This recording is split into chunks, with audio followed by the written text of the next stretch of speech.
dans votre émission de santé et de bien-être de la BBC. L'Afrique paye un lourd tribut à la tuberculose avec un quart des cas diagnostiqués et plus d'un quart des décès causés par cette maladie dans le monde. La mobilisation des gouvernements contre le Covid-19 a ralenti dans la lutte contre les infections tuberculeuses. Aujourd'hui, de plus en plus de patients ne suivent pas leur traitement avec le risque de développer une souche de tuberculose multirésistante et beaucoup plus grave. Youssouf Dayo nous en dit plus. Une visite de routine dans la clinique de lutte contre la tuberculose de Kibra à Nairobi, Kelvin a dû prendre les choses en main pour sauver sa vie. Il est atteint de tuberculose et les médecins l'ont averti qu'il serait en danger de mort s'il ne suivait pas son traitement. Il a passé un accord avec son médecin après avoir développé une tuberculose multirésistante. J'ai commencé à suivre Kelvin il y a 2 ans quand il est arrivé comme nouveau patient. À partir de là, il a pris des médicaments pendant environ 1 mois et puis il a arrêté. Je suis allé au village, je l'ai cherché, je l'ai trouvé, je l'ai ramené et il a accepté de reprendre le traitement. Il a manqué à ses engagements une 2e fois. Nous l'avons ramené et à partir de là, il a développé une tuberculose résistante aux médicaments. He developed a drug-resistant TB. Il n'a pas respecté son traitement il y a plus d'1 an. Et maintenant, il doit se soumettre à un protocole plus puissant et pendant plus longtemps.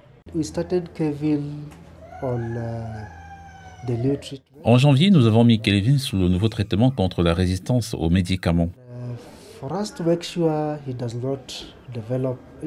Et pour nous assurer qu'il n'échoue pas à nouveau, nous avons commencé une thérapie d'observation directe où il vient tous les matins prendre ses médicaments devant moi pour m'assurer qu'il les prend tous les jours.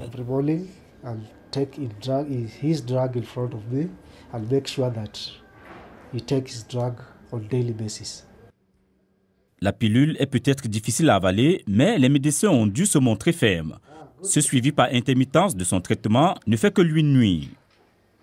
Kelvin n'est qu'un parmi tant d'autres. Les agents de santé ont dû redoubler d'efforts pour retrouver les patients et leur faire reprendre leur traitement. J'ai découvert que j'avais la tuberculose en janvier de l'année dernière. Ils m'ont mis sous traitement, mais au bout d'un moment, j'avais une petite voix dans la tête qui me disait « Laisse-les, ils ne t'aident pas ». Je suis tombé très malade, j'ai recommencé à les prendre. Quand je me suis senti un peu plus fort, je suis devenu arrogant et j'ai arrêté à nouveau. Les statistiques de l'Organisation mondiale de la santé montrent qu'au moins 4000 cas de tuberculose multirésistante sont apparus en Afrique, ce qui représente un défi de taille pour contenir la maladie, car elle se propage plus rapidement avec des symptômes plus graves et mortels. Selon l'OMS, la lutte contre la tuberculose était déjà sous-financée. Mais depuis l'épidémie de Covid-19, l'organisation craint que la maladie soit mise de côté alors que les fonds sont utilisés pour lutter contre la pandémie, ce qui compromet sérieusement les efforts visant à réduire les cas de tuberculose. Le Covid-19 est venu inverser des années de progrès. En 2021, les décès dus à la tuberculose ont augmenté pour la première fois depuis plus de 10 ans en raison d'un accès interrompu aux services. Malgré les outils redoutables, la tuberculose n'est pas encore une priorité sanitaire dans de nombreux pays. En Afrique, les gouvernements ne fournissent que 22% des ressources nécessaires à la prestation de services adéquats de lutte contre la tuberculose, tandis que 40% des besoins restent non financés. Cette situation entrave sérieusement les efforts visant à réduire la charge de la tuberculose. À l'occasion de la Journée mondiale de la tuberculose, l'Organisation mondiale de la santé veut réaffirmer l'urgence d'accroître les investissements dans la lutte contre la tuberculose avec l'espoir d'éradiquer cette maladie d'ici 2030. De son côté, Kelvin dit avoir retenu la leçon tout en poursuivant son propre combat pour débarrasser son corps de la maladie.